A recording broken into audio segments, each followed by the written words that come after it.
Hey class, so we're talking about how access to credit was hiding problems during the Great Depression or before the Great Depression. And a couple of those things was that we had a lot of people using credit when they didn't necessarily need to. 80% of radios were bought on credit, but those were things that for the most part could have been paid for outright. And so because people were using credit and they didn't always have the same intention of paying it back, that can make banking unstable. The other big problem was speculation. And that's where you have investors gambling with money that is not theirs on stock increases. So usually what happens is the bank has money that is in savings accounts, IRAs, things like that, and they use that money to invest in the stock market. And hopefully, because that money belongs to people like you and I, they're making safe decisions. But at this point, there weren't really any laws about what kind of decisions were made. So they were often gambling on stock, hopefully going up and sometimes losing that money, which obviously has a negative impact on the people whose money that belongs to, whether it's your savings account or the savings accounts for an entire bank, things like that.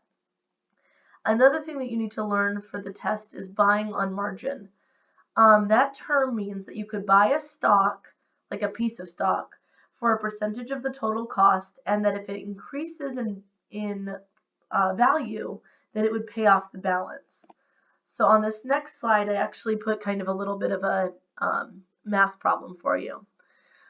So buying on margin, scenario one, if stock was $5 each, you could pay maybe $3 and you would still owe $2.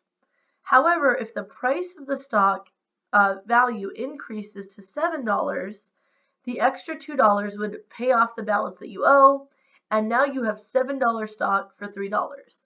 So that's a win-win. You're happy, your investors are happy, everybody has additional money, all of that's good.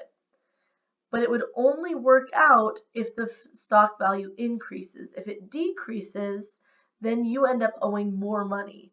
So here's scenario two. If the stock was $5 and you paid $3, but the price of the stock value decreases to $3, you would still have to pay the additional $2 on something that is now only worth $3. And scenario two is what happens once the stock market crashes. People lost millions of dollars overnight. And up here, I just did a little bit of that math for you. So 5 minus 3 equals 2. 5 plus 2 equals 7. And you can see how the difference in both equations is $2, leading us to that payment being bought off if the value increased. So we're going to do the bell work together in class, so you don't need to worry about that.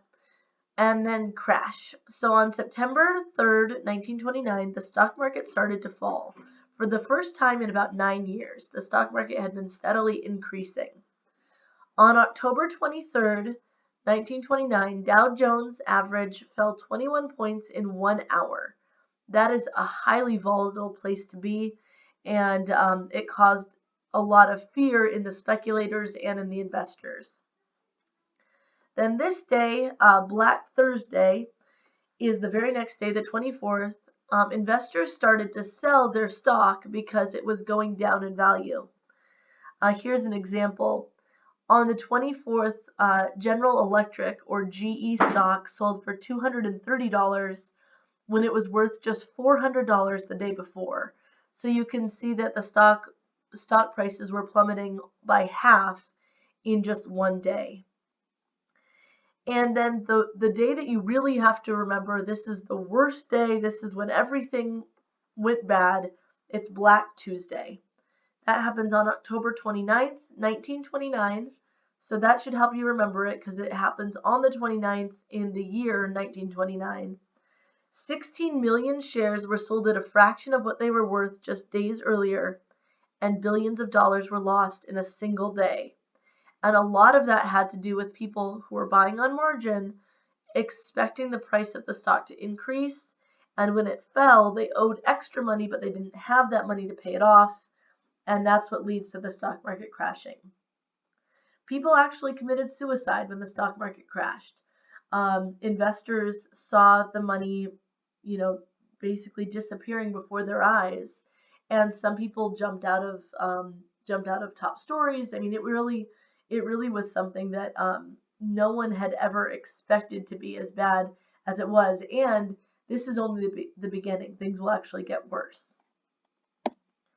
And then our last slide is Great Depression. So the economy suffers and unemployment soars from 1929 to 1941. People were afraid to put money in the bank because they were afraid they wouldn't see it again. Back then, if a bank failed or if a bank lost your money, there were no legal protections for you or your money. In 1929 alone, 641 banks closed. They failed, meaning that all of those banks and all of the money that was in those banks never was paid back out to those customers. The next year, 1,350 banks failed. All of the money that was in those banks was gone, and none of that was paid out to the people who had had savings accounts, checking accounts, etc. And then the next year, in 1931, another 1,700 banks failed. So in just 3 years, across the country, over 2,691 banks closed down. And all of that money was gone. All of the money that people had put into those banks never came back out. The Fed, and that's like the federal government and the federal banking, refused to print more money, leaving very little money in circulation because they wanted to avoid inflation and causing the value of money to decrease and the price of goods to increase. The problem with that was that no one wanted to spend the little money that they had, so businesses who were already struggling continued to struggle. Henry Ford, obviously the maker of the Model T and the Ford Automobile Company, had to close several factories, leaving 75,000 workers unemployed. And in 1933, 25% of all Americans were unemployed. So that means that 1 out of every 4 Americans were farmers who were already struggling financially, and then 1 out of every 4 Americans was unemployed. So basically half of America was financially struggling at that point in 1933. That year, the Senate passed the Hawley-Smoot tariff. I know that's kind of a weird term. You do need to know it for the test, but I'll give you the name. You need to know more about what it did than what it's called. And basically, this ends international trade and hurts American businesses because they were no longer able to sell goods in other markets. The big problem with this is that when you put up tariffs in your country, that causes other countries to put up tariffs in their own. So because we were no longer accepting goods from places like England or France, Mexico, Canada, they also were no longer accepting goods from us.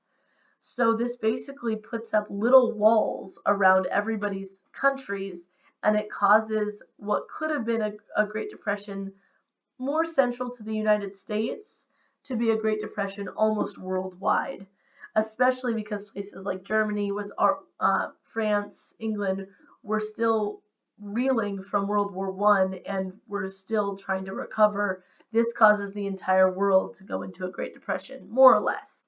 At least everybody who was involved in the global economy or market. So that's where we leave off the notes for today.